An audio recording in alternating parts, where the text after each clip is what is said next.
मेरी सबसे बड़ी गलती थी, मैं सहन करती थी।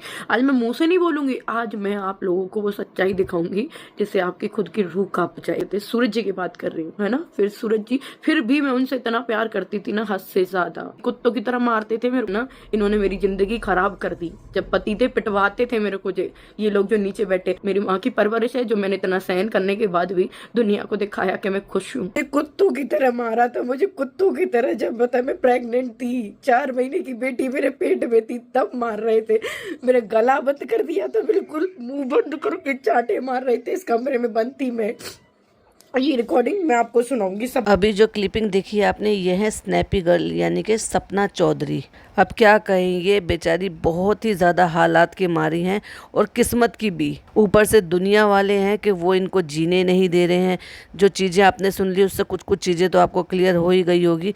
चलिए आइए बताते हैं पूरी बात क्या है, जिससे कि मुझे भी बहुत ज़्यादा बुरा लग रहा है। और सचमुच में जैसी मैंने वो वीडियो देखी ना, वाकई में वो दिल दहला देने वाली वीडियो थी। वो जो रिकॉर्डिंग इन्होंने लगाई है वो वाकई में दिल दहलाने वाली रिकॉर्डिंग है। कोई इतना कट्टर कैसे हो सकता है, कोई इतना निर्दयी कैसे हो सकता है यार। अगर हम किसी जानवर को भी पाल लेते हैं ना, उससे भी हमें मोहब्बत हो जाती है, लेकिन एक प्रेग्नेंट लेडी को, अपनी वाइफ को इस तरह से मारना पीटना कहाँ की इंसानियत है। अभी भी ये सारी चीज़ें सामने नहीं आती। अगर सपना इतनी बुरी तरह से ना टूटी होती या अभी भी वो परेशानियां उनके सामने ना आती।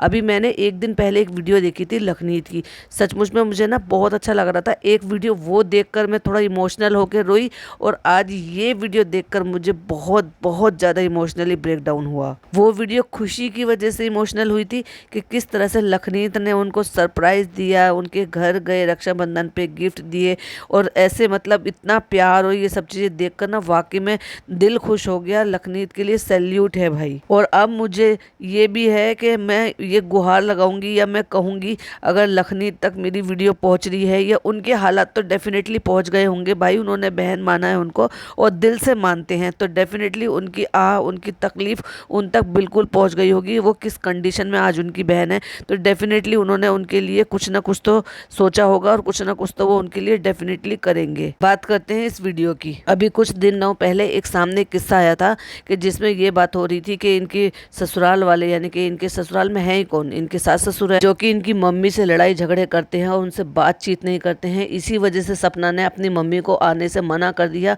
और उनको कसम दी और ये कहा कि तुम, मैं मर जाऊंगी तब तक तुम यहाँ पर इस दहलीज पर कदम मत रखना। तो देखो, एक लड़की को अपनी माँ से बड़ा सहारा और क्या हो सकता है। अपने दुख सुख की, वो दुख तकलीफ में भी अगर वो अपनी माँ से ना बुला सके या उसके साथ 2 पल ना बिता सके, ये भी चीज़ें उससे छीन ली गई है और अभी भी वो चुप रहती है। अगर ये सारी बातें ना होती, लड़ाई झगड़ा फजीते कराना, मतलब आप एक बार बताओ, हमें तो अब तक ये लगता था कि देखो भाई कितना अच्छा परिवार है, कितने अच्छे माँ बाप हैं कि उन्होंने अपना एक बेटा खो दिया तो अपनी बहू को उसकी ज़िंदगी बनाने के लिए उन्होंने दूसरा बेटा सामने रख दिया और दूसरे बेटे से उसकी शादी करा दी।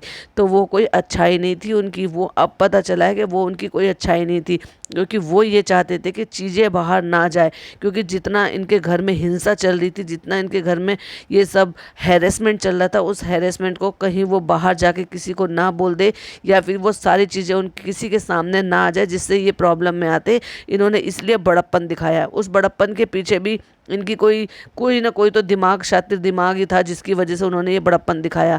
लेकिन फिर भी मैं तो यही कहूँगी कि किस्मत से आगे कुछ नहीं होता। इन्होंने भले ही चाहे दिमागी चाल चली हो, लेकिन किस्मत से आगे कुछ नहीं होता है। तो किस्मत ये थी कि जो राजवीर जी थे उनको सारी चीज़ें पता थी कि किस तरह से सूरज जी उनके साथ बिहेव करते हैं या वो कौन सी ज़िंदगी जी रहे हैं। उसके बावजूद भी वो चुप रहती हैं, उफ नहीं करती हैं, आवाज़ नहीं उठाती हैं। वो सारी चीज़ें सुनते थे, क्योंकि बड़े भाई थे तो कुछ ज़्यादा कह नहीं सकते थे। लेकिन उसके बाद जब उनकी शादी राजवीर जी से हुई तो उन्होंने वाकई में उनको दिल से चाहा, इज्जत दी, मान सम्मान दिया और प्यार दिया, जिस बात को वो कहती हुई भी नजर आई। लेकिन सोच कर भी ना बड़ा दुख होता है कि क्या किसी की किस्मत में इतने दुख, ऐसे दुख हो सकते हैं, क्या कोई ऐसे हो सकता है वो फिर भी उसको इतनी स्ट्रांगली उस सब चीज़ों से जूझते हुए अपने, ना केवल अपनी बच्चियों का ख्याल रख रहे हैं बल्कि अपनी ननद का ख्याल रख रहे हैं बहन की तरह से, बल्कि अपने सास ससुर का भी ख्याल रख रहे हैं। उसके बावजूद भी एक बेटा बनकर वो सारे काम कर रही हैं। लेकिन फिर भी पता नहीं इनके सास ससुर को ऐसा क्या चाहिए कि उनका दिल उनके लिए नरम होता ही नहीं है। सही बताऊँ ना तो सूरज जी का फेस देख कर ही उनसे ऐसा लगता था कि ना वो वाकई ना थोड़े से एकदम से कट्टर होंगे, यानी कि जैसे एक गुंडे टाइप के होते हैं ना वैसे। और जबकि राजवीर जी का चेहरा बहुत ही ज़्यादा भोला था। लेकिन किसी को चेहरे से हम जज नहीं कर सकते, लेकिन जो चीज़ें सामने आई है ना उसको भी हम डिनाई नहीं कर सकते। जिस तरह से एक तो होता है कि भाई उनको सिर्फ उन्होंने वो चीज़ें बोली होती, वैसे ये कहा जाता है ख़ास तौर से इस्लाम में, वैसे तो हर धर्म में बोला जाता है कि अगर कोई दुनिया से चला जाता है ना तो उनकी बुराई नहीं करनी चाहिए, उनको बख्शीश की दुआ करनी चाहिए, उनके लिए बस ये दुआ करनी चाहिए कि उनके सारे गुनाह अल्लाह ताला माफ़ कर दे। लेकिन अगर कोई ऐसा इंसान हो जिसके इतने ज़्यादा उसने किसी को दुख दिए हो, इतनी ज़्यादा तकलीफ़ दी हो, और जिस पर वो तकलीफ़ बीती है ना, वो इंसान चाहकर भी उन तकलीफ़ों को नहीं भुला सकता। तो जाने अनजाने वो सारी चीज़ें उसके सामने आ ही जाती हैं, और यही रीज़न रहा है। लेकिन अगर उन सारी चीज़ों को, एक तो होता है कि भाई हस्बैंड वाइफ का पर्सनल कोई चीज़ होती है, लेकिन एक होता है कि अगर सास ससुर सिखा पढ़ा के ये सारी चीज़ें, लड़ाई झगड़े और ये सारी चीज़ें करवाते हैं ना, वो सबसे ज़्यादा बुरी चीज़ है। और क्योंकि सूरज जी तो अब इस दुनिया में नहीं है, लेकिन जिनकी वजह से ये सारी चीज़ें होती थी आज भी वो हैं, और वही ये सारी चीज़ें कर भी रहे हैं। मतलब वो लड़ाई झगड़े, फजीते करने, बुराइयां करनी और ये सारी चीज़ें करना जो अभी तक भी वो बंद नहीं हो रहा है। उनके एक हस्बैंड चले गए, वो दुनिया में फिर अकेली हो गई, दूसरी शादी कर दी गई है, वो भी उनको छोड़कर चले गए हैं। तो उन पर कितना दुखों का पहाड़ टूटा है। क्या ये इन चीज़ों से वाकिफ नहीं है? खुद एक 2 बच्चों के माँ बाप होने के बावजूद भी किसी और की बच्ची का दुख उनको क्यों नहीं दिखाई देता है? कई बार अनबन हुई है, कई बार चीज़ें ठीक हो गई हैं, बहुत बार सुनने को मिला था, बहुत रोना पीटना भी हुआ, बहुत कई बार ऐसा हुआ है कि वीडियोस बनाई गई हैं, फिर लोगों ने समझाया उनको, फिर रिश्तेदारों ने भी समझाया। लेकिन क्या समझने की बारी सिर्फ हर बार की एक बहू की, एक लड़की, एक दुखियारी लड़की की ही है? क्या इनको बड़े होने के नाते इनको बड़प्पन नहीं दिखाना चाहिए? क्या कमी कर रही है वो? उनके दोनों हस्बैंड नहीं है अब इस दुनिया में, लेकिन फिर भी एक अकेली औरत सिंगल हैंडेड सारी चीज़ें कर रही है ना। अब आपका भी अपने माँ बाप की तरह से बिल्कुल ख्याल रख रही है, घर का ख्याल रख रही है, अपने बच्चों का ख्याल रख रही है, अपनी ननद का ख्याल रख रही है, और उससे क्या उम्मीद करते हो? और उसके बावजूद भी उसको चैन से जीने नहीं दे रहे हैं। ऊपर से लोग उनको सीख देते थे कि बूढ़े माँ बाप हैं, उनको देखो, उनको ये करो वो करो। भाई वो इतना कुछ कर रही है, वो लोगों को नहीं दिखाई देता है क्या? अभी उसकी खुद की उम्र ही क्या है? इतनी छोटी सी उम्र में उसने कितने दुख देखे, उसके बावजूद भी वो अपने पैरों पर खड़े होने की कोशिश कर रही है, सब चीज़ों को जूझते हुए। अभी पूरी जिंदगी उसके सामने पड़ी हुई है। अक्सर आप इनकी व्लॉग्स में देखोगे कि हमेशा इनकी सास जो ना एक अलग ही एटीट्यूड में, एक अलग ही अकड़ में रहती हैं, और वो आपने भी आई एम श्योर नोटिस किया होगा कि क्यों रहती हैं। भाई एक औरत होके एक औरत का दुख दर्द नहीं समझ सकते हो क्या? उसको दिल से अभी तक नहीं अपनाया? और अगर वो इतनी ही बुरी लगती थी तो दोबारा उसकी शादी क्यों की? जाने दिया होता, उसको जीने दी होती उसकी ज़िंदगी। उसके बावजूद भी, इतना सब उनके बोलने के और इनके कहने के बावजूद भी, वो हमेशा उनको प्रोटेक्ट करती रही, बाहर वालों को सुनाती रही, लेकिन अपने घर वालों को यही कहती रही कि मैं बाहर वालों को, किसी को भी, अपने सास ससुर को कुछ नहीं कहने दूंगी। और वो उसने किया भी। लेकिन क्या करें, हर किसी को इज्जत हजम नहीं होती ना, लाड प्यार हजम नहीं होता ना, जैसे कि इनके इन लॉज हैं। अरे भाई आपको इस उम्र में, बुढ़ापे में क्या चाहिए? वो आपको अच्छा खासा खाना पीना, आपकी सेवा कर रही है, आपको बच्चे हैं, बच्चों के दिए हुए हैं जिससे कि आप अपना टाइम पास कर सकें। उसके बावजूद भी आपको चैन नहीं है, बिल्कुल उसको चैन से जीने नहीं दे रहे। क्या चाहते हो कि वो अपने छोटे छोटे से बच्चों को छोड़कर वो भी इस दुनिया से चली जाए क्या? मैं तो सपना से भी कहूंगी कि भाई अब कब तक बर्दाश्त करोगे? उठो, खड़े हो और अपने लिए लड़ना सीखो। अब बातें करना सीखो, अब मत सहो। बहुत सह लिया, क्योंकि तुमने सहने की ताकत दिखाई। ये भी सहते रहे, वो भी सहते रहे, पहली बार सहा, दूसरी बार सहा, तीसरी बार सहा, और सहती रहे। तभी तो उनकी इतनी हिम्मत हो गई, उनको इतनी भी शर्म नहीं आई कि भाई आपको, एक मरे हुए इंसान को ऐसी बातें नहीं करनी चाहिए उनके बारे में। लेकिन फिर भी क्या करें, जो हमने रिकॉर्डिंग सुनी है ना, वो वाकई में बहुत ही ज़्यादा एकदम से हैवानियत से भरी हुई थी। मतलब एक प्रेग्नेंट लेडी को कितनी बुरी तरह से आप ऐसे मार पीट सकते हो? चटापटी की आवाज़ तक उसमें आ रही है, मतलब चांटे मारने की उसमें आवाज़ आ रही है, एब्यूजिंग लैंग्वेज उसमें यूज़ हो रही है, गाली गलौज की जा रही है। ये कहते हैं कि एक प्रेग्नेंट लेडी होती है ना, तो उसमें कोई दूसरा दूर का भी कोई होता है ना, कोई गैर भी होता है ना, वो भी तरस खा लेता है और ये सोचता है कि प्रेग्नेंट लेडी की हम किस तरह से मदद कर दें या इसके लिए हम क्या अच्छा कर दें। लेकिन एक खुद का पति होकर इस तरह से उसकी शैतानी जो है सामने आई है, और उसके बावजूद भी उसने कभी भी उफ नहीं किया, और ये सारी बातें कभी भी सामने नहीं आई है। तो उसकी माँ के संस्कार ही तो हैं। और अगर ये सारी चीज़ें अब अगर सामने आई है तो डेफिनेटली सर के ऊपर से पानी चला गया होगा, जिसकी वजह से ये सारी बातें बाहर आई हैं। और होना भी चाहिए, इंसान को कब तक दब कर रहना है, कभी तो अपने लिए आवाज़ उठानी पड़ेगी।